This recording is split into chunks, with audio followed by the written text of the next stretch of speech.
If there's one thing that most, if not all, Spider-Man fans agree on, it's that Marvel doesn't want to make them happy. It's that Marvel won't give them the one thing that they want. And what is it that Marvel Spider-Man fans want more than anything? It's for Marvel, or it's for Spider-Man to grow up, be happy, and be married to Mary Jane. And Marvel has stripped Peter Parker of all of those things over the last decade plus, but strips him of them and then gives them back, and then strips him of them and gives them back, and yada, yada, yada. And all Spider Man fans are on a roller coaster of emotions that they hate, but they can't seem to get off of. Notably, Spider Man, still one of the best selling books of all that comes out every month, but no one seems to like it. How's this possible? So, why? We're going to answer today. Why will Marvel not let Spider Man be happy? I have a definitive answer to this. Me too. Go ahead. I think I do too. Marvel was always designed to be the world outsider window. That's how Stan Lee described it. And no one is happy outside. Exactly. That's exactly what I was going to say. And I'm not happy, so I see myself in Peter Parker. The world sucks. I need my characters to suck too. That's my joke answer, but is it really a joke? I don't know. I do think Peter Parker constantly having to be in trials and tribulations where like he's just on the cusp of finally, feeling good for once, and it comes crashing down. Is realistic? Oh man, it's the pessimist pals again. But I mean, that's actually one of the reasons why I like Peter, though. He's like the Millhouse of the Marvel universe. Nothing really ever works out for him, but he keeps on trying. Dan Slott I think it was during the Superior Years, faced a lot of this criticism, and frankly still does. And he's nowhere near Peter Parker in the main, in the main line. But he, one of the things he tried to answer in good faith was this question, and his response was always, you got to read Spider-Man growing up always in situations and always sort of growing out of them. And you got new stories in that same vein. Doesn't someone else deserve that? Like, you can only get so far with him before he has to reset. Right, because so that someone else coming along will be able to have that same feeling. Sure. Yeah. I think that's my answers on the just canonical side. Is you need, he can only get up to a certain point, because then he's too far gone and potentially removed from not his origin, but the basis of his character. He was a fun, his relatability. Yeah. Can I counter that? Sure. Not yet. Okay. Let Sean go. Yeah, I want to see what because Sean has to say. Yeah. I also want to counter it. Yeah, I want to counter the thing that I agreed upon. But yeah. Yeah. So I counter it, or I answer this with a quote, actually, from Jeanette Kahn, who is one of the earliest, presidents of DC, did a lot of great things at DC in the 70s and 80s and 90s. So she said, the best way to engage our readers is to torture them. And she said that all the way back then, because she believes it. And not only does she believe it, I actually think that that's something that most people in positions that she held believe about comic book characters, specifically ones like Spider-Man, who are huge and people will likely read for a very, very, very long time. You, the reader, listening to my voice right now, I say this lovingly, you don't actually know what you want. Yep. How can I prove this? You, the listener, are still buying Spider-Man. Masochism. You think that you want a happy Spider-Man whose problems are all solved and has a great life with kids and everything else. But that is not interesting. What you're asking for is an endpoint. Yeah, you're asking for the story to essentially end. That's the part at the end of all Disney movies and everything else where it's happily ever after. And that is the end of Spider-Man. No one should want that. Just read Chip's Spider-Man life story. Great book. Right. Or read the upcoming Ultimate Spider-Man, which I contend this is why Marvel is doing that. But like that, it's not unique to Spider-Man. I've said for a long time, any character that debuted with another character as a love interest, or that love interest was introduced very, very quickly, they're together. They're always going to be together, or very frequently together. Right? You can accept that Superman will always be with Lois. Yep. And you can set your watch to that. But that's not the case for Peter. Prior to the decision to marry him, to marry Jane, Peter was a bachelor. He was dating all kinds of women. So that storytelling that you can no longer have, what's it going to do? Cheat? You know what I'm saying? You can't have that kind of storytelling anymore. Tyler's shaking his head. I want to see it. Like, to me, the death of Spider-Man is not that story that Bendis did. It's where he gets everything that he wants. That's the death of Spider-Man. So my counter to this, and I think Cale, you're on the same track as me, is that I agree with all this in a pre-Miles Morales world. You know, I mean, we tried to make this evergreen content, but at the time we're recording this, October 2023 sales results came out, and Miles Morales Spider-Man is selling very well. It sells. It's up there with. It's not quite Amazing Spider-Man, but it's selling good. Can't you let Peter evolve a little more and still have those, you know, what Dan Slott said, the Spider-Man for somebody else? Couldn't that be Miles now? He's big enough. In most places, I think there are some people out there who see Spider-Man and they think Miles instead of Peter at this point. Totally. Good for them, but they're different characters. And that's the key. I want stories from Peter that Miles' stories should not look like. They're not a swap. And I think that's a big problem that exists when we talk about Miles and Peter. They're not a swap. Miles' experience in high school is not the same as Peter's experience in high school. So and I Peter want both. Peter didn't deal with racism in high school. I want A white both. man in the 60s? Not really. I want to see what it's like when Miles gets a little bit older and goes to college and has those experiences. But I also like the fact that Peter had those experiences. And I want Peter to have those experiences in a way that allows my kids to enjoy it. And my kids are not going to read Peter Parker stories from the 60s. Shit, hopefully they're the biggest Miles Morales fans walking around. But I want them to love Peter because I loved Peter when I was a kid. So where do you think the sweet spot is? Late, like not to age Peter, but like late 20s, where he can kind of do things that a young person would do, but also do adult things. You kind of have your cake and eat it too. See, for me, that's early 30s. Right. Fair, yeah. For me, it's his high school stuff. I love those stories. I made the attempt Marco to said. what? Marco said, "Fuck Miles."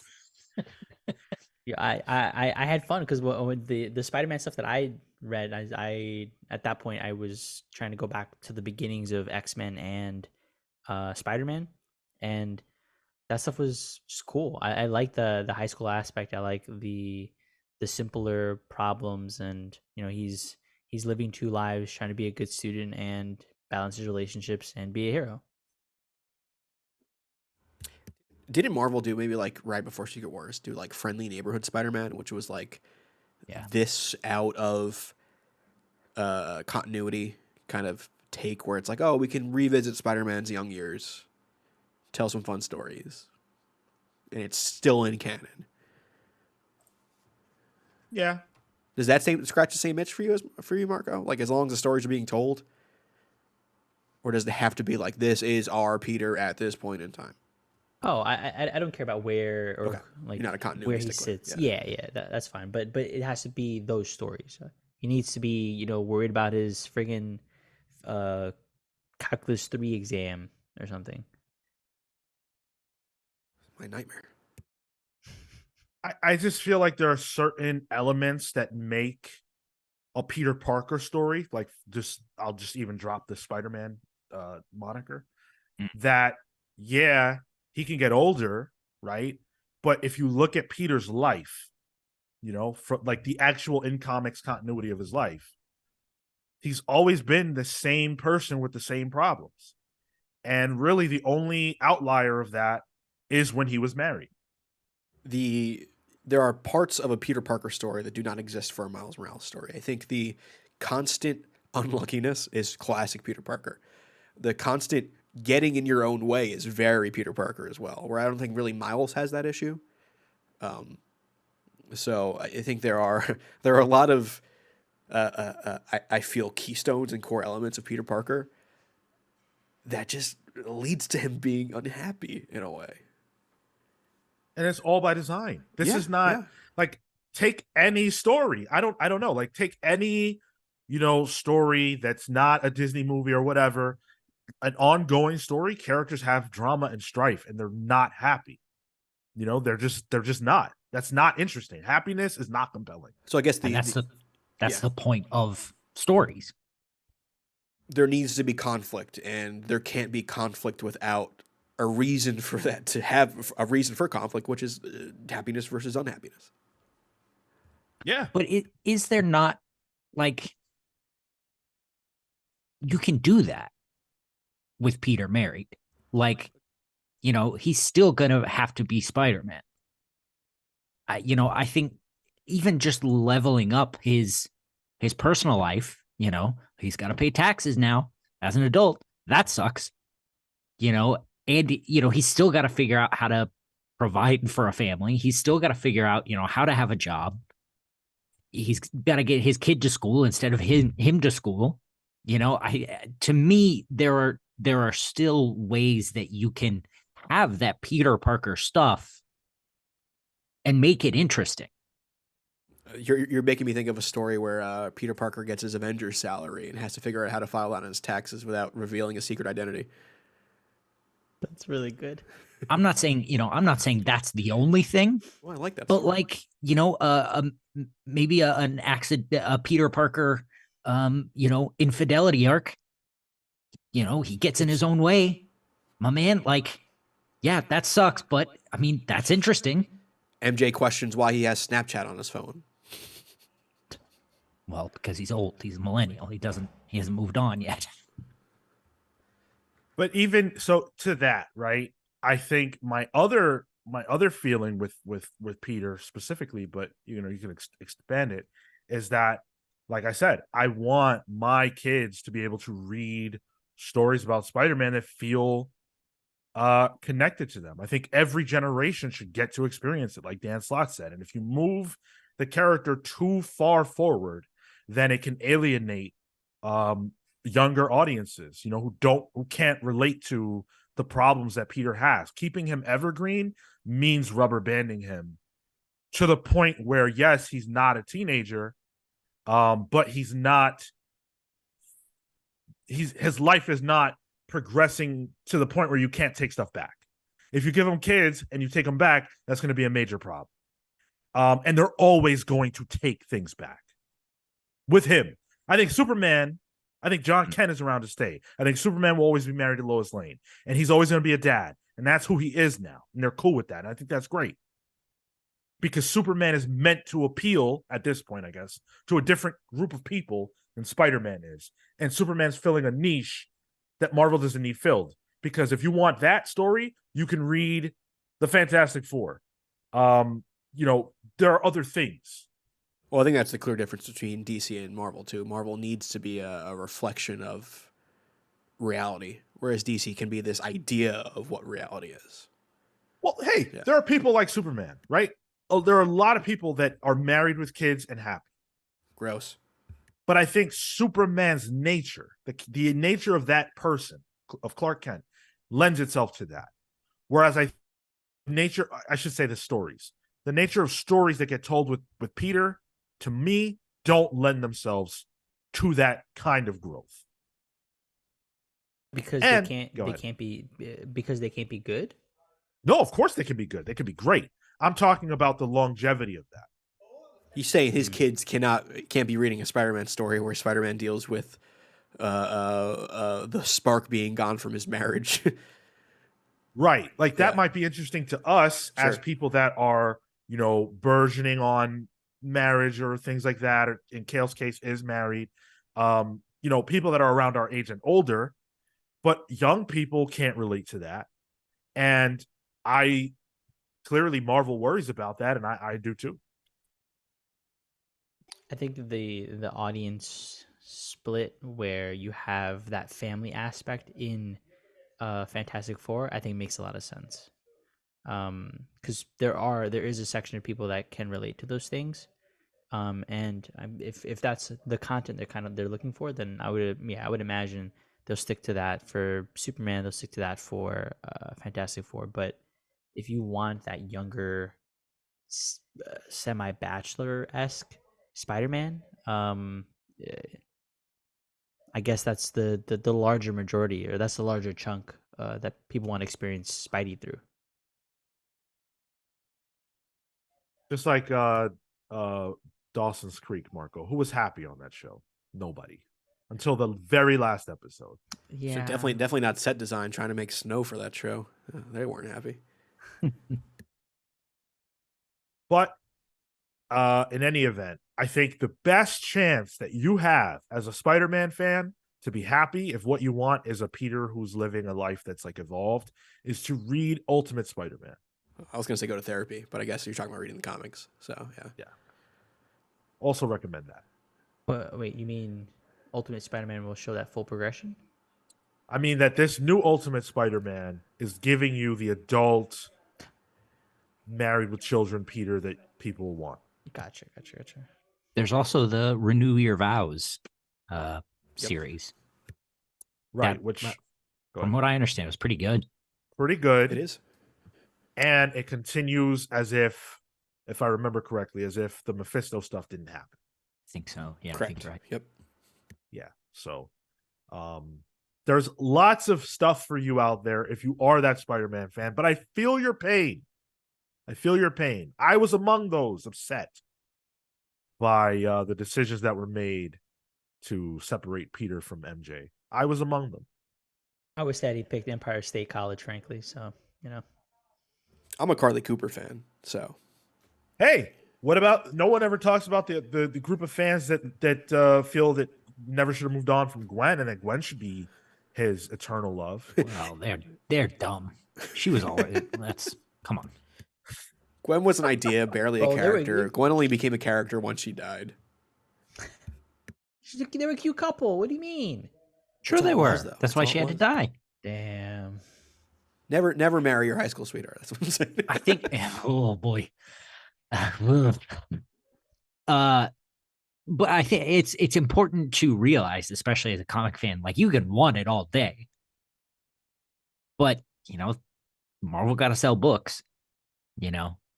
I am one of these people that would love to see Peter Parker as an adult, and I'm not looking forward to this Ultimate Spider-Man run, because I don't think it's going to be acceptable to what I want. I don't think it's going to be enough of a compromise. But again, at the end of the day, Marvel got to sell books.